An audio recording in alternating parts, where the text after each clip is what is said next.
स्वः तत्सवितुर्वरेण्यं भर्गो देवस्य धीमहि धियो यो नः प्रचोदयात्. सुख आणिक दुःख यांना सांधते आहे. जीवनाशी ती कधीची भांडते आहे.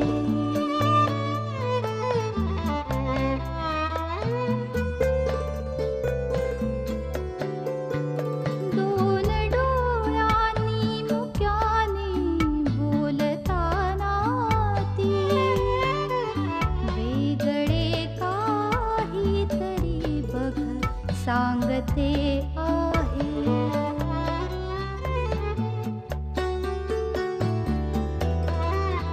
जीवनाचे एक गाणे गात जाताना वेगळीशी चाल त्याची बांधते आहे. जीवनासाठी जणू ही अकस्मिता सुखाणिक दुःख वेडी अवंतिका.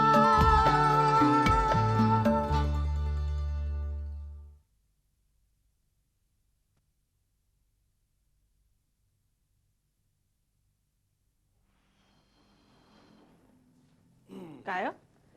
दादासाहेब कशासाठी येत असतील हो आपल्याकडे? अगं तूच म्हणत होतेस ना इथे आल्यापासून एकदा आले नाही म्हणून. आता तूच विचारतेस. आता बघूया भावनाताई आपल्याला बोलवत आहेत का त्यांच्याकडे? अगं निमंत्रण द्यायला येत असतील. येऊ का? या या या या. नमस्कार. या. नमस्कार, बसा ना. बसा. घर सापडायला त्रास तर नाही झाला? अजिबात नाही. रिक्षावाल्यांनी नेमकं आणून दारात सोडलं. बरं. या. भावनाताई आल्या नाही तुमच्या बरोबर? नाही, तिला जरा दुसरीकडे जायचं.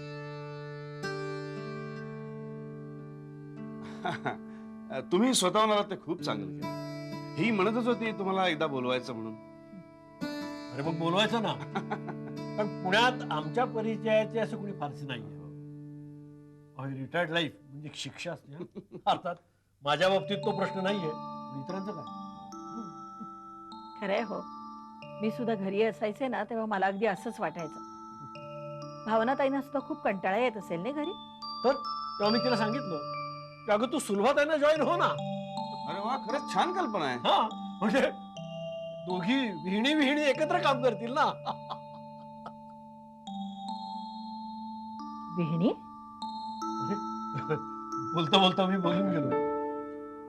खर तर हे बोलण्यासाठीच मी इथं आलो.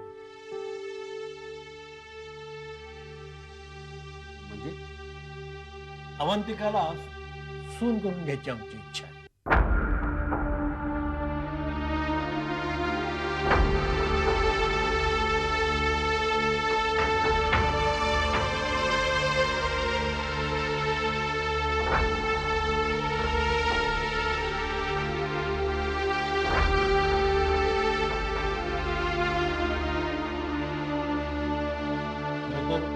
तुमच्या लक्षात आलं असेल, निखिलची ही अवंतिकाशी लग्न करण्याची इच्छा आहे.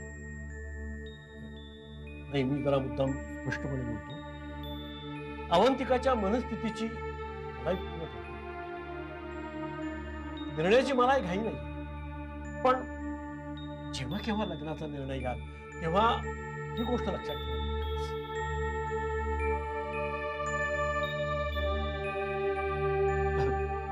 मला वाटतं मी तुम्हाला थांबवून सोडलं. नाही नाही नाही दादासाहेब, तुम्ही स्वतःहून हे प्रपोजल घेऊन याल असं वाटलं नव्हतं आम्हाला. दीक्षित, कधी कधी मुलांना स्वतःचा निर्णय स्वतः घेणं कठीण होतं. पूर्वीच्या अनुभवाने ते अगदी भांबवले नसतात. अनुभवाच्या दृष्टीने ती लहान असतात. तटस्थपणे विचार करून स्वतःचे निर्णय स्वतः घेणं त्यांना कठीण जातं. अशा वेळी आपण आई वडिलांनी त्यांना मदत करून त्यांना योग्य काय ते सांगून निर्णय घ्यायला मदत करा. आता अवंतिकाच्या मनात काय हे जाणून घेऊन तुम्हाला जे योग्य वाटतं तो निर्णय घेऊन तिला मदत करा. एवढीच माझी इच्छा आहे.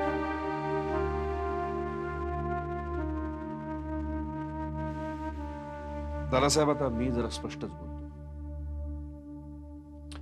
अवंतिकाला इतरही स्थळं येत आहेत.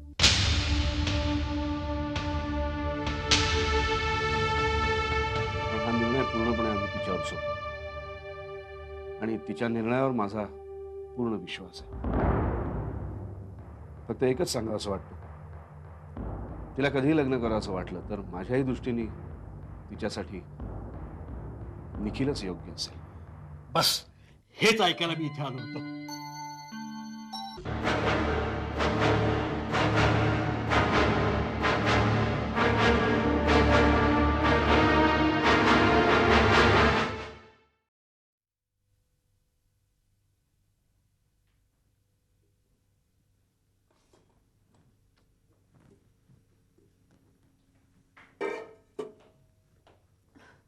अरे आलीस.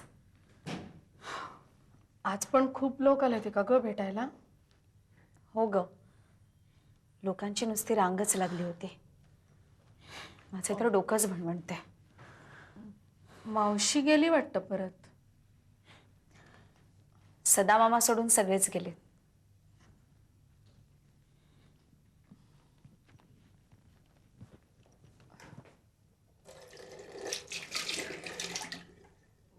सदा मामा माझ्या घरी पण आले होते भेटायला.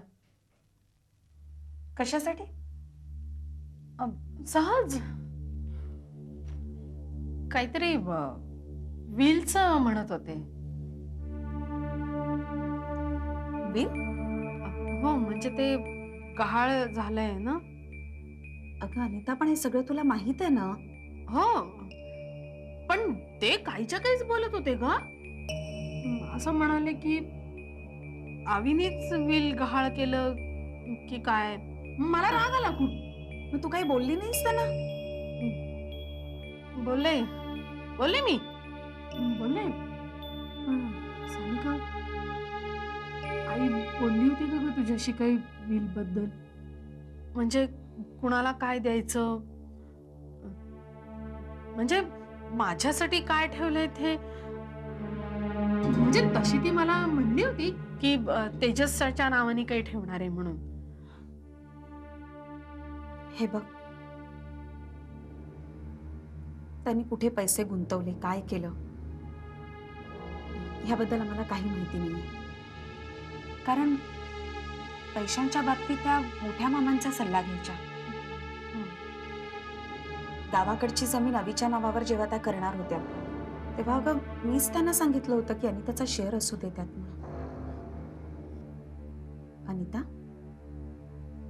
अगं जे काही आहे त्यात तुझा शेअर असणारच ना. हो हो हो, पण आईने विल मध्ये नेमकं काय लिहिलं होतं, म्हणजे दागिने, चांदीची भांडी, शेअर सर्टिफिकेट्स, ह्याबाबत जर कळलं असतं तर बरं झालं असतं. म्हणजे आईच्या इच्छेनुसारच व्हायला हवं ना सगळं, म्हणून. तुझा आमच्यावर विश्वास नाहीये? अगं तसं नाही, मी आपला असं बघ, तू सदा मामांच्या सांगण्यावरून जर का इथे आली असशील तर धन्य आहे तुझी. अगं अनिता, तुला कळत कसं नाहीये? ते आपल्यामध्ये भांडणं लावू पाहत आहेत आणि आपण त्यांचा हेतू सफल होऊ द्यायचा नाही. अनिता, अगं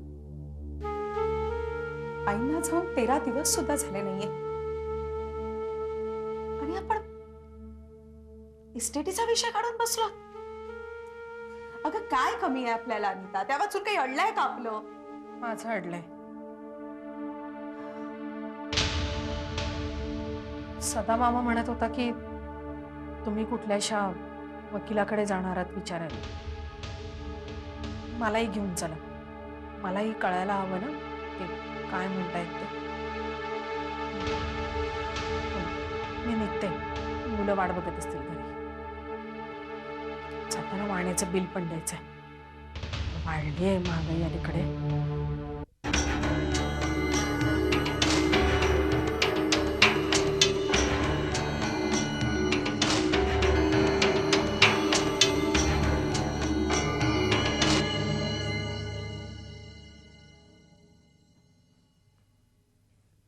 डॉक्टर निखिल, या मला बरं वाटत नाहीये. मला की नाही वेड लागलाय हो. त्यात नवीन काय आहे? हा तुझा जुनाच आजार आहे म्हणून. Nikhil, that's so unbelievable. तू कसं ओळखलास? मी तर माझा आवाजही बदलला होता. तू कितीही आवाज बदललास ना म्हणून तरी मी तुला अगदी म्हणजे तू मला माझ्या एक्सपेन्सिव्ह डिझायनर्स परफ्यूम वरनं ओळखलंस, हो की नाही? हो. बर, now tell me, how was your day? अगं, आज एक अनयुजुअल केस झाली होती त्यामुळे खूप थकायला झालं मला. यू टेल मी, हाऊ वाज युअर डे? माझा ऍब्सोल्युटली बॉरिंग. म्हणूनच तर मी इथे आले. ए निखिल, चल ना आपण एक फिल्म बघायला जाऊया. चल ना ए, प्लीज नाही. प्लीज, माझा खूप मूड आहे. चल ना रे पिक्चर आज बघायला. नाही म्हणून उद्या जाऊया ना. नाही उद्या नाही, आज आत्ताच जायचं. चल ना मी दमलोय का please. खूप? दमलायस ना, मग तू तिथे झोप, मी पिक्चर बघते. चल ना पण प्लीज. हे बघ मनू, आज नाही. Listen Nikhil, don't dare say no to me. अरे. चल ना प्लीज, चल ना. ए चल ना, काय रे? प्लीज.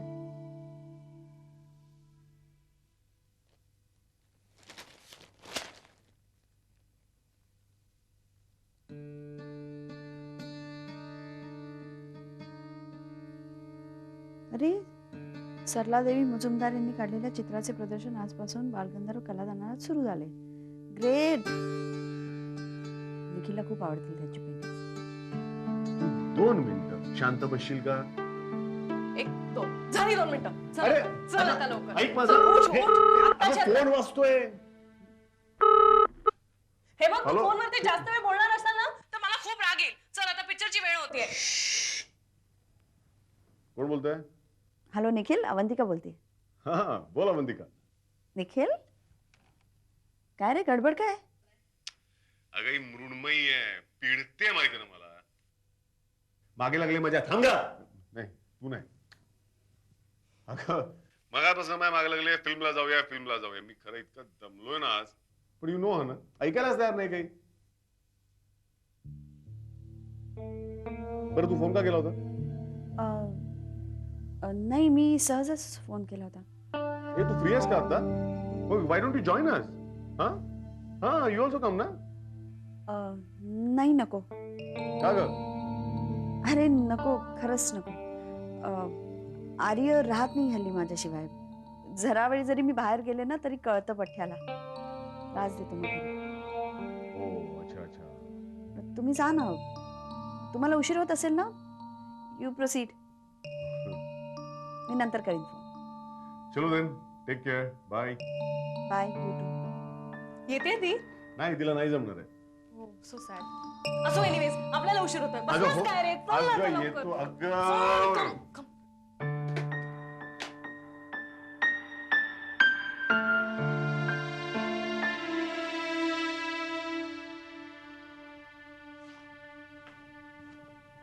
हे सगळं सदामामाने तिच्या डोक्यात भरवून दिलेलं आहे.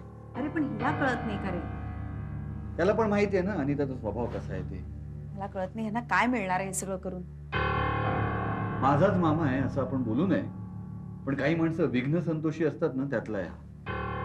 जाताही नाही आणि त्याला जा म्हणता येईल. ए, जा सांगू नकोस हं त्यांना, नाहीतर हे सगळं भोपाळपर्यंत पोचेल आणि पुन्हा चर्चा. अनिताच्या डोक्यात एखादा किडा शिरला की तो सहजासहजी बाहेर येणार. तर काय चाललंय तिच्या डोक्यात तेच कळ. अरे अविनाश, 13वा झाल्यावर मी जाईन म्हणतोय. एक विषय तुझ्याशी बोलायचा होता, तो तसाच राहून जायचा. कुठचा विषय? विलचा. मामा तू आल्यापासून मी पाहतोय विल प्रॉपर्टी काय चाललंय काय? तू इथे आमचं सांत्वन करायला आलायस की ठीक आहे? अरे बोल ना, बोल की. अरे आल्यापासून बघतोय मी विलचा विषय काढला की तू उडवा उडवीची उत्तर देतोयस. मला माहितीये तुझ्या डोक्यात तुझ्या बायकोनी काहीतरी भरवून दिलेलं दिसतंय. मामा, काय बोलतोस काय तू? हे बघ, मी साळसूतपणाचा वाढू नकोस, कळलं का? विल चोरीला गेल्याचं तुम्ही कांगावा करताय. बस मामा बस. हे बघ, मी अनितावर अन्याय होऊ देणार नाहीये आणि जर का आमचा हिस्सा आम्हाला मिळाला नाही तर आम्ही कोर्टात जाऊ, लक्षात ठेव. अरे काय चाललंय हे सगळं?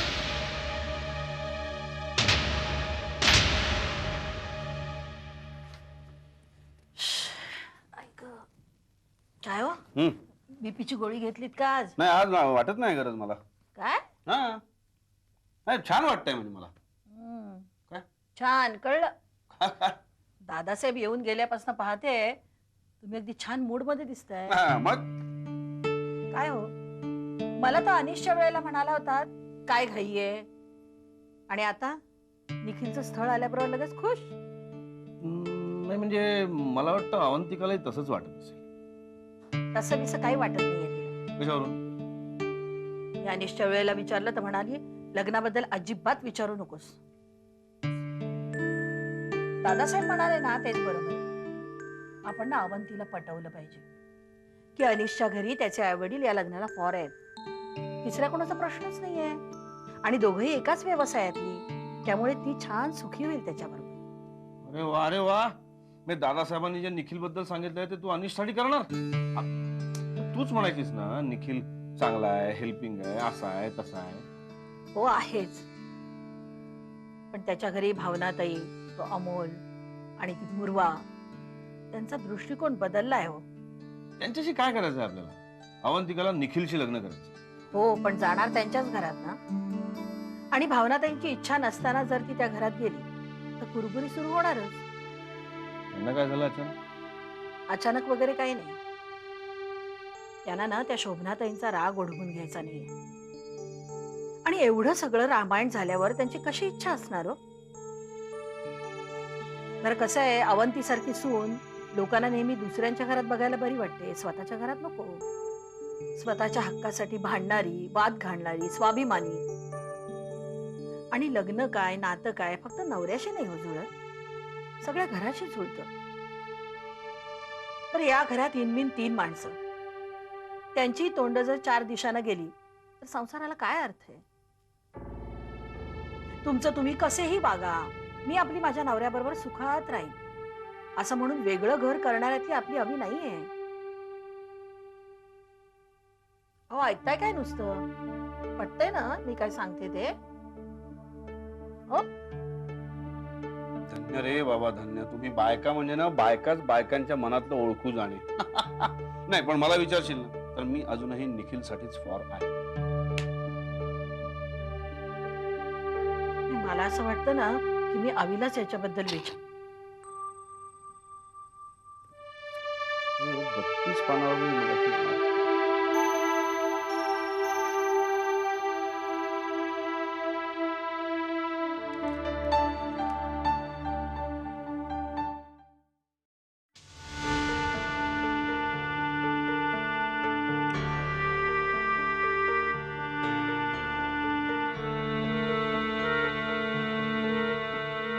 काय झालंय मला? इतकी का उदास झाली? कसली हुरहुर लागली मला. आज ना मला एक कविता आठवते. कोठून येते मला कळेना उदासीनता या हृदयाला, काय बोचते ती समजेना हृदयाच्या अंतर्हृदयाला.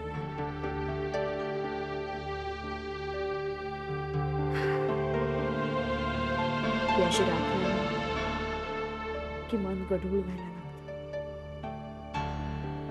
घड्याळाचे काटे पुढे सरकतच नाही. विचारांचा फास बसतो गळ्याला. मी खूप सोडवायचा प्रयत्न करते स्वतःला, पण काही घुसमट संपत नाहीये. मला खूप खूप रडावंसं वाटतं जोरात.